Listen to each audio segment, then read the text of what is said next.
تو پریشان ہونے کی چندہ ضرورت نہیں ہے. اللہ آپ کو ڈیفینس میں گھر دلا رہے ہیں, وہاں رہ لو.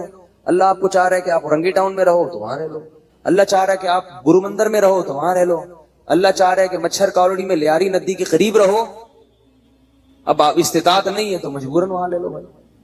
مچھر کا کر لو, جالیاں والیاں لگا لو, اسپرے کر لو تاکہ بیمار نہ ہو. ٹھیک ہے نا, انجوائے کرو بس اسی میں. چرسی دیکھو کیسے انجوائے کرتے ہیں. چرسیوں کے کپڑے دیکھے آپ نے, پائپ کے نیچے, اب تو ملتے نہیں ہیروئن چی, چرسی نہیں ہیروئن چی, یہ جو پائپ ہوتے ہیں نا برساتی نالے کے پائپ, اس کے اندر چرسی بیٹھتے تھے, اب نہیں ہوتے. پتہ نہیں سنا ہے خود کش حملوں میں ان کو مروایا ہے لوگوں نے. تو کسی کی چرسی کو دے دیا, یہ بیگ فلاں مسجد میں رکھ کے آ جاؤ. دہشت گردوں نے ان کو بڑا استعمال کیا ہے.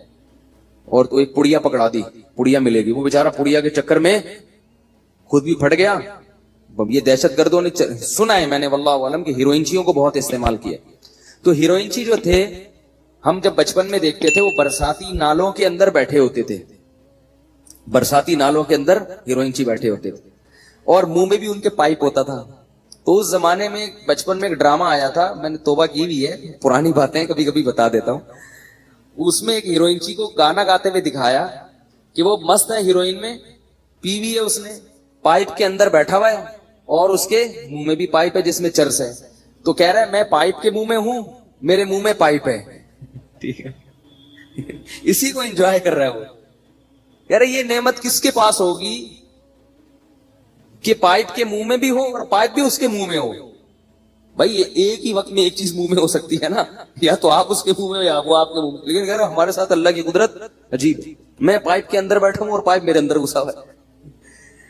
تو ایک ہیروئنچی سے کسی نے پوچھا, وہ بھی مست ایسے پڑا ہوا ہے نا خوش, تو اس ہیروئنچی سے کسی نے پوچھا کہ ہم نے سنا ہے کہ تم لوگ اتنے خوش ہوتے ہو پی کے کہ تم سمجھتے ہو کہ ہم چاند پہ پہنچ گئے ہیں.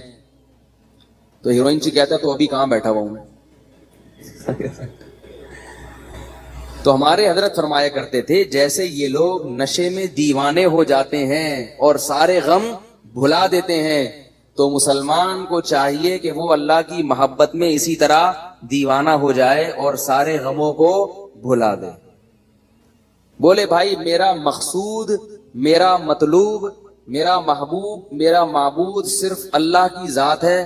مجھے جنت مطلوب ہے, یہاں مجھے 1000 گز کا بنگلہ نہ ملا, جھونپڑی میں گزارا کر لوں گا. جنت کے محلات مجھے ہر قیمت پہ چاہیے.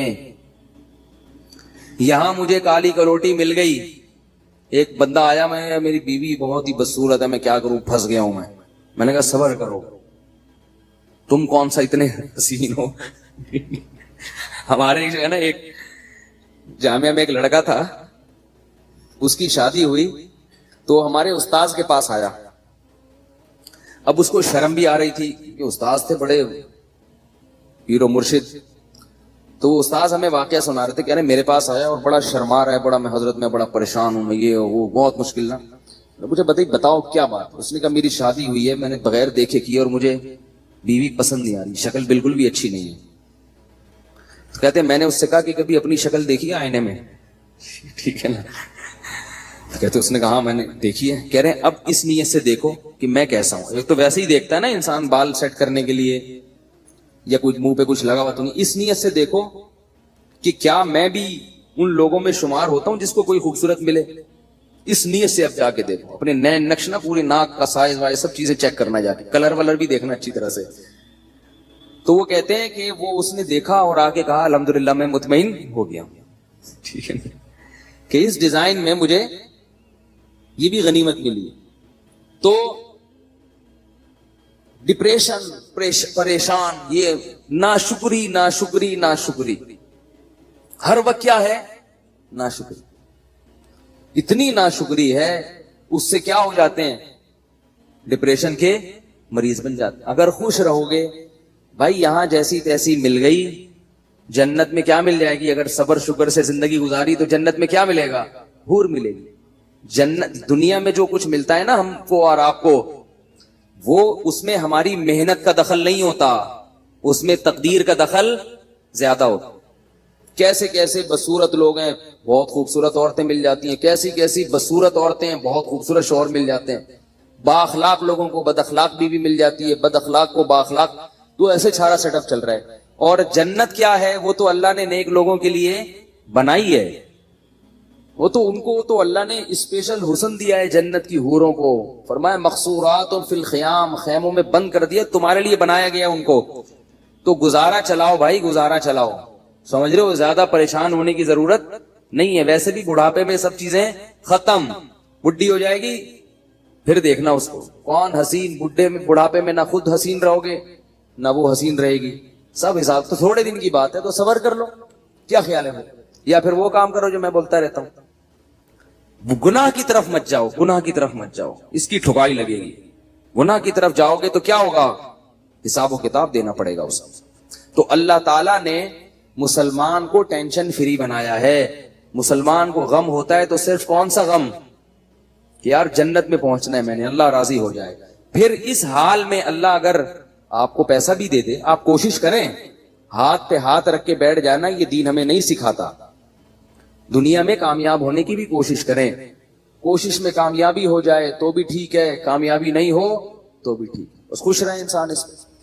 تو اب یہ گھروں کا میں اس لیے کہتا ہوں کہ نبی صلی اللہ علیہ وسلم نے فرمایا بدترین چیز جس پہ انسان کا پیسہ خرچ ہو وہ تعمیر ہے. صحیح حدیث ہے بالکل. آپ کے پاس اگر بہت سارا پیسہ ہے نا تو سب سے پہلے کیا کریں آپ, اچھی خوراک کا انتظام کریں. پیٹ میں اچھی چیز اترنی چاہیے, جیم جیلی اور یہ ساری چیزیں چھوڑ دیں, شہد کھایا کریں.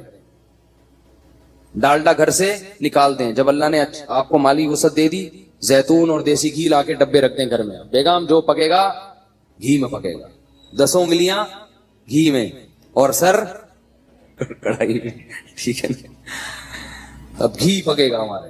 بادام کھائیں, ہمارے حضرت کو اللہ نے غربت میں رکھا تو حضرت کے پاس پیسے ہی نہیں ہوتے تھے کچھ کھانے کے, تو وہ 60 سال حضرت نے غربت میں خوشی میں گزارے.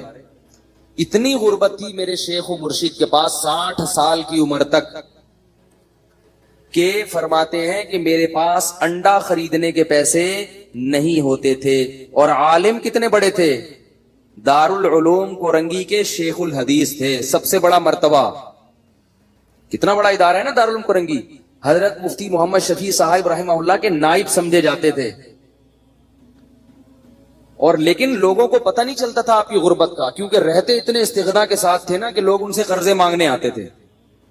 یہ نہیں کہ غربت میں اپنے پھٹے پرانے کپڑے پہن کے ایسا صورت بنا لی کہ لوگ مولوی صاحب پہ ترس کھا کے پیسے دینا شروع کر دیں. نہ بڑا استغنا.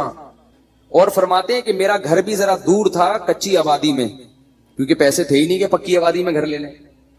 تو فرماتے ہیں میں پتہ کیا سوچتا تھا کہ میں چونکہ بادشاہ ہوں اور بادشاہ ذرا ہٹ کے رہتا ہے, بادشاہ تھوڑا سا, تو کہہ رہے ہیں ہمارا اسٹائل تھوڑا سا کیا ہے, ہٹ کے, خوش رہتے تھے.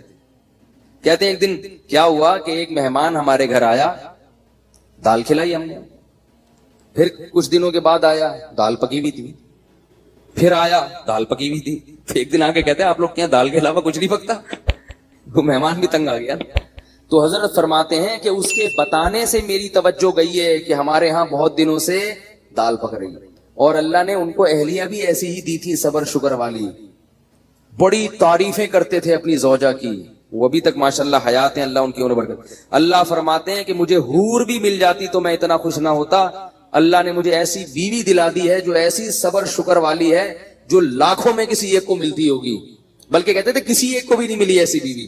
بڑی تعریفیں کرتے تھے اپنی زوجہ کی, کیونکہ انہوں نے کبھی بھی ناشکری, وہ دیکھتی تھی بھائی میرے شوہر غریب ہیں تو جو وہ بھی تو دال ہی کھا رہے ہیں نا, تو ہم بھی دال کھا رہے ہیں, کوئی بات اسی پہ گزارا کریں گے. اور ہمارے حضرت کو وہ دعاؤں کی وجہ سے ملی تھی یہ بیوی. ہمارے حضرت کا واقعہ لکھا ہے, وہ بتاتے تھے کہ بچپن میں حضرت کا رشتہ طے کر دیا کسی خاتون سے. اب ان میں حیا بہت تھی, وہ تو پہلے زمانے میں تو نہیں ایسا ہوتا تھا کہ پہلے طے کر لو, ابا کو بتا دو, ابا کرنی ہے کرو نہیں تو میں جا رہا ہوں. یہ تو اب ہوتا ہے نا. پہلے تو وہ لڑکے جب بالغ ہوتے تھے, ایک تو بالغ ہوتے ہی ماں باپ ان کی شادی کی فکر کرتے تھے, ان میں حیا ختم ہونے سے پہلے ان کو گھر بار کا کر دیتے تھے. تو ہمارے حضرت کا جب بالغ ہوئے تو حضرت فرماتے ہیں مجھے تو شرم آتی تھی شادی کا نام لیتے ہوئے بھی. ابا نے کہیں ہماری منگنی کر دی, طے کر دیا. اب ابا کو کیسے کہیں ابا یہ پتہ نہیں, یہ ہمارے حضرت تو دیندار تھے بچپن سے, والد صاحب بھی ان کے, فرماتے ہیں مجھے بہت دیندار چاہیے تھی, صبر شکر والی. کہتے ہیں کہ میں نکل گیا کھیتوں میں جا کے چپکے سے سجدے میں گر کے میں نے اللہ سے دعا مانگی, رویا اللہ کے سامنے, اے اللہ اگر تیرے علم میں یہ میرے لیے بہتر نہیں ہے تو یہ رشتہ کسی طرح سے توڑوا دے. زبان کے چونکہ پکے تھے تو خود نہیں توڑنا, زبان دے چکے ہیں, یہی کسی طرح جان چھڑوا دے یہاں سے, اور ایسی جگہ کروا دے جو میرے لیے بہتر ہو. تو اللہ کی قدرت یہ ہوئی کہ لڑکی والوں نے خود ہی انکار کر دیا کوئی عذر بنا کے. تو پھر حضرت کی یہاں شادی ہوئی جہاں جن کو ہم پیرانی صاحبہ کہا کرتے تھے. تو حضرت بڑی تعریفیں کیا کرتے تھے, اور اتنی ان میں حیا تھی کہ وہ حضرت ان کا فرماتے تھے کہ علماء دعوتیں کرتے تھے تو اس میں لوگ اپنی اپنی اہلیہ کو لے کے جاتے تھے. مفتی محمد شفیع صاحب نے کہا کہ آپ بھی اپنی اہلیہ کو لے کر آئے. میں نے کہا ٹھیک ہے, میری اہلیہ نے کہا میں گھر کی چار دیواری سے باہر نہیں جاؤں گا. بس جائز ہے جانا, یہ نہیں کہہ رہا کہ نبی صلی اللہ علیہ وسلم بھی اپنی زوجہ کو لے کے گئے دعوت کے, لیکن ان کا مزاج ایسا تھا میں گھر میں مجھے نہیں جانا. تو فرماتے ہیں مفتی شفیع صاحب بڑے خوش ہوئے, کہتے جب ہمارے گھر میں ٹیلی فون لگا, حضرت کے گھر میں پردہ ایسا تھا, مزدور 4 مہینے کام کر کے گئے ہیں. ایک مزدور نے کہا یار یہاں کیا جنات رہتے ہیں؟ کیوں بھائی؟ کہہ رہے میں نے 3-4 مہینے اس گھر میں کام کیا, کسی عورت کی آواز میرے کان میں آج تک نہیں پڑی. وہ ذاتی طور پر یہ چیزیں آدمی ڈنڈے کے زور سے تھوڑی بیوی سے یہ سب کچھ کروا سکتا ہے, تو اپنے اندر تقویٰ ہو. اتنا ان میں تھا کہ ان کی آواز کبھی مردوں کے کان میں یہ اہلیہ کی نہیں پڑتی.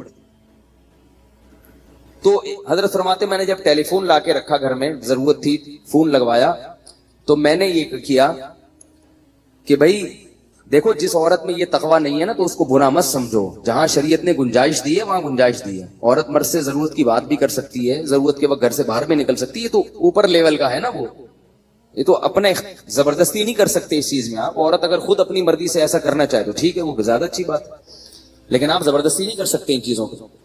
تو فون میں کیا ہوا, حضرت نے فون لا کے رکھا, فرمایا کہ اب جب فون آئے آپ جب اٹھائیں تو جب اننون پرسن ہونا تو بات نہ کریں اس سے. اور پتہ کیسے چلے گا کہ اپنی بہو بیٹی کا فون ہے, تو فون پہ تھوڑا سا ہاتھ مار دیں, اگر آگے سے عورت کی آواز آئی ہے تو بات کر لیں, یا اپنے کسی بیٹے کی آواز آئی تو بات کر لیں, ورنہ بات نہ کریں. ہم اگر گھر میں کہہ دیں کہ بھائی جب فون اٹھاؤ تو بولو نہیں, تو میرا خیال ہے اگلے دن بیان نہیں ہوگا. انہوں نے پتہ نہیں کس فنڈامنٹلسٹ سے, بنیاد پرستوں سے کہاں پھنس گئے ہیں, طالبان سے شادی ہو گئی ہے. ٹھیک ہے نا, لیکن ہم بھی ایسے ہی, ہم کون سا اتنے پرہیزگار ہیں, تو اتنا ہی تقویٰ ہونا جتنا, یعنی بھائی جتنے خود ہو اتنے ہی دوسرے پہ کو مکلف بناؤ نا. حضرت تو خود بھی بڑے پرہیزگار تھے نا. تو حضرت فرماتے ہیں میں نے کہا اپنی اہلیہ سے کہ یوں کرنا, تو انہوں نے کہا میں نے فون کے قریب ہی نہیں جانا, میں نے فون اٹھانا ہی نہیں ہے, مجھے اس سے ویسے ہی کیا ہے الرجی. یہ مردوں کا کام ہے فون سننا. فون جس نے بیٹی کا فون آئے گا تو آپ سن لو, مجھے بتا دیا کرو تو میں بات کر لوں گی, ورنہ میں اس طرف نہیں جاتا. تو بڑی اللہ نے صبر شکر والی زندگی دی تھی ان کو.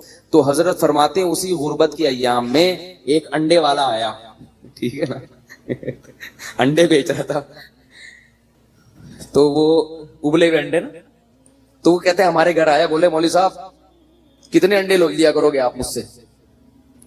بھئی آپ کے گھر کے اتنے افراد ہیں, میاں بیوی ہیں, بچے بھی ہیں, تو اس کا خیال تھا کہ 4-6 انڈے تو لے لیا کریں گے. حضرت فرماتے ہیں میں نے کہا نہیں, ہمارے یہاں پہلے سے کوئی انتظام ہے, ایسا کر دیا. حالانکہ فرماتے ہیں کہ اصل بات یہ تھی میرے پاس انڈا خریدنے کے پیسے بولو بھائی نہیں تھے, لیکن اس کے سامنے اپنی غربت نہیں بتانی, میرے پاس تو پیسے ہی نہیں ہیں. وہ کہ چلو زکات والے انڈے پھر میں آپ کو دے دیا کروں گا.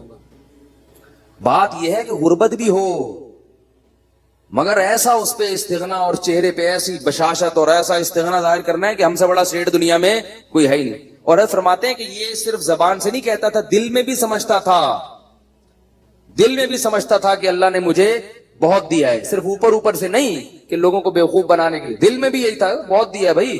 فرماتے تھے کہ میں 2 وقت کی روٹی کھا رہا ہوں بھائی, اور کیا چاہیے, خالی روٹی بھی کافی ہے, تو اللہ نے مجھے دال بھی دی ہے. اس پہ سوچ سوچ کے خوش ہوتے تھے کہ دال بھی دی اللہ نے مجھے, واہ واہ سبحان اللہ, اتنا خوش ہوتے تھے اس پہ, دال بھی ہے.